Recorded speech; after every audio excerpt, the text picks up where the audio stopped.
اور اس کے بعد حضور والا نے آدمی مقرر فرمائے، اللہ اکبر، آدمی مقرر فرمائے سرکار دو عالم صلی اللہ تعالی علیہ وسلم نے حضرت عبادہ بن صامت رضی اللہ تعالیٰ عنہ، حضرت سعد بن عبادہ رضی اللہ تعالیٰ عنہ وردہ عنہ کو فوج دے کر ایک طرف سے مکے میں بھیجا، زبیر بن عوام رضی اللہ تعالیٰ عنہ کو فوج دے کر دوسری طرف سے بھیجا، خالد بن ولید رضی اللہ تعالیٰ عنہ کو فوج دے کر تیسری طرف سے بھیجا، اور خود بدولت حضور والا سرکار دو عالم محمد رسول اللہ صلی اللہ تعالی علیہ وسلم چوتھی طرف سے کعبہ مطہرہ کا قصد کر کے داخل ہوئے۔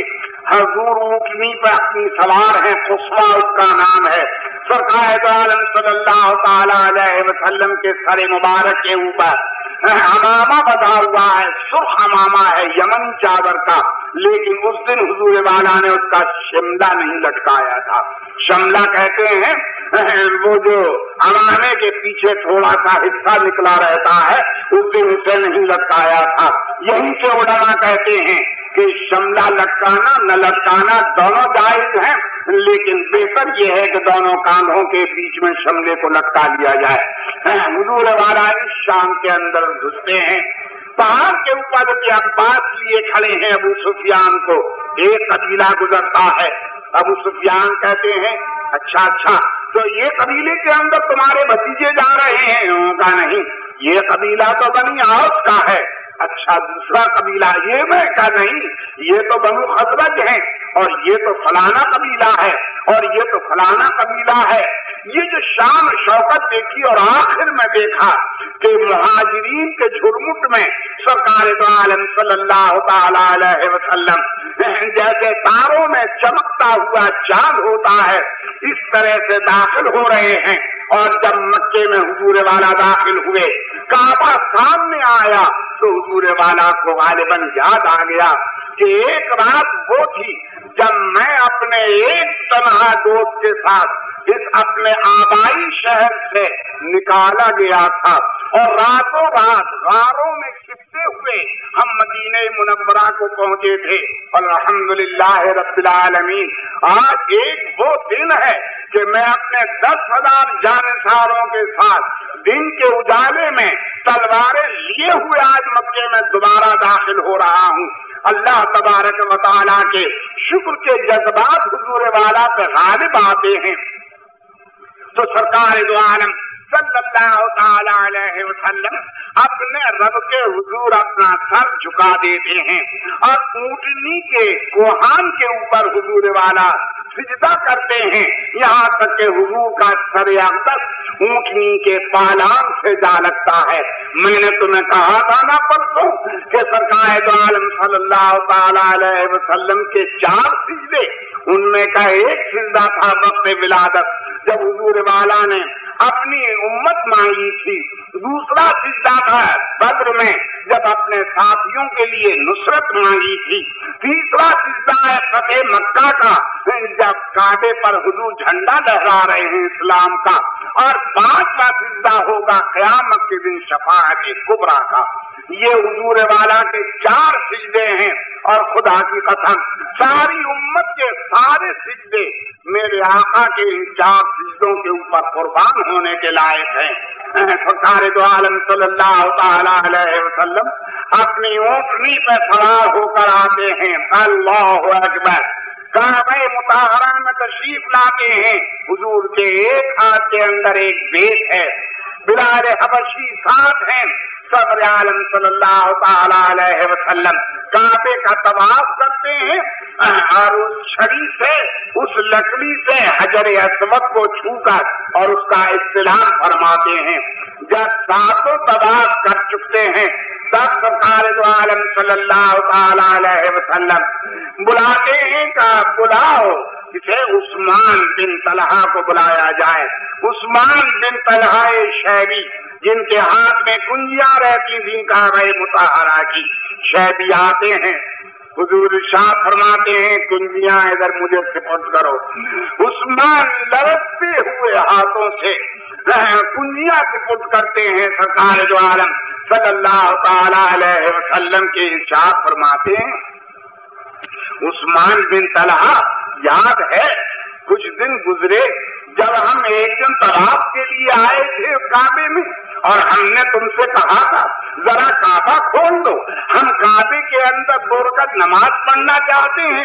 تم نے کہا تھا کہ میں کعبہ آپ کے لیے نہیں کھول سکتا، اس لیے کہ قریش نے منع کر دیا ہے، محمد پر کعبہ نہیں کھولا جا سکتا صلی اللہ تعالی علیہ وسلم۔ لیکن میں نے اس دن تم سے کیا کہا تھا؟ میں نے تم سے کہا تھا عثمان یاد رکھنا ایک دن یہ کنجیاں میرے ہاتھ میں ہوں گی۔ دیکھا تم نے، آج یہ کنجیاں میرے ہاتھ میں ہیں، میں جس کو چاہوں دے دوں۔ آج کعبے میں وہ گھس سکے گا جس کو میں اجازت عطا فرماؤں گا۔ اللہ اکبر۔ حضور والا نے کعبہ مطہرہ کو کھولا، اندر تشریف فرما ہوئے تو دیکھا کہ وہاں لکڑی کے کبوتر ٹنگے ہوئے ہیں۔ فرمایا معاذ اللہ رب العالمین، جاندار کی تصویر اور کعبہ مطہرہ۔ اب جو نظر آیا حضور والا کو چاروں طرف تو دیکھا معاذ اللہ کسی دیوار پر حضرت ابراہیم کی تصویر ہے، کسی پر حضرت عیسیٰ کی تصویر ہے، کسی پر حضرت اسماعیل کی ہے، کہیں پر حضرت مریم کی ہے۔ ارشاد فرمایا خدا کی مار ہو ان لوگوں پر کہ انبیاء کی تصویریں لا کے انہوں نے یہاں پہ لگا دی، حالانکہ انبیاء نے اس کا انہیں حکم نہیں دیا تھا۔ دھو ڈالا جائے کعبے کو، ساری تصویریں دھو ڈالی گئی۔ سرکار دو عالم صلی اللہ تعالی علیہ وسلم کے ہاتھ میں جو لکڑی تھی، حضور والا نے ایک بت کی طرف اس لکڑی کو ایسے جھکایا، فرمایا جاء الحق وزهق الباطل ان الباطل كان زهوقا۔ حق آیا، باطل بھاگا، اور باطل تو ہمیشہ بھگوڑا ثابت ہی ہوتا ہے۔ بس چھڑی دکھاتے جاتے تھے، اور حضور والا کی چھڑی صرف دیکھ کر حضور نے کسی بت کو چھڑی ماری نہیں، کسی تاریخ کے واقعے میں ثابت نہیں ہے، صرف اشارہ فرماتے تھے، اور بت اس چھڑی سے اوندھے ہوتے چلے جا رہے تھے، یہاں تک کہ جب سارے بت اوندھے ہو گئے، حضور والا نے حضرت سیدنا عمر بن خطاب رضی اللہ تعالیٰ عنہ سے فرمایا اب ان بدبختوں کو لے جا کر مکے کے دھوئیں پہ ڈالاؤ۔ چنانچہ حضرت عمر بن خطاب بھر بھر کے لے جاتے تھے انہیں، اور لے جا کے مکے کے دھوئیں پہ ڈالاتے تھے۔ کعبہ مطہرہ حضرت عمر ابن خطاب بھر بھر کے لے جاتے تھے انہیں، اور لے جا کے مکے کے دھوئیں پہ ڈالاتے تھے۔ کعبہ مطہرہ صاف ہو گیا۔ آج کعبہ اپنی زبان سے کہہ رہا تھا الحمدللہ الذی طہرنی عن لوث الاصنام، الحمدللہ آج میرے مالک کے قدم آ گئے اور میں بتوں کی نجاست سے پاک ہو گیا۔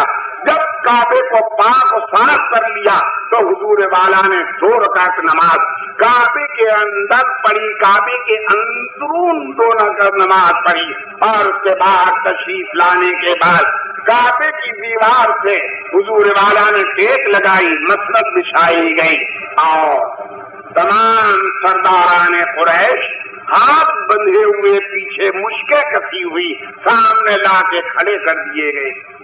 سرور عالم صلی اللہ تعالی علیہ وسلم نے ارشاد فرمایا کیوں اے مکے کے عزیزو، اب تمہارا کیا خیال ہے میں تمہارے ساتھ آج کیسے پیش آؤں گا؟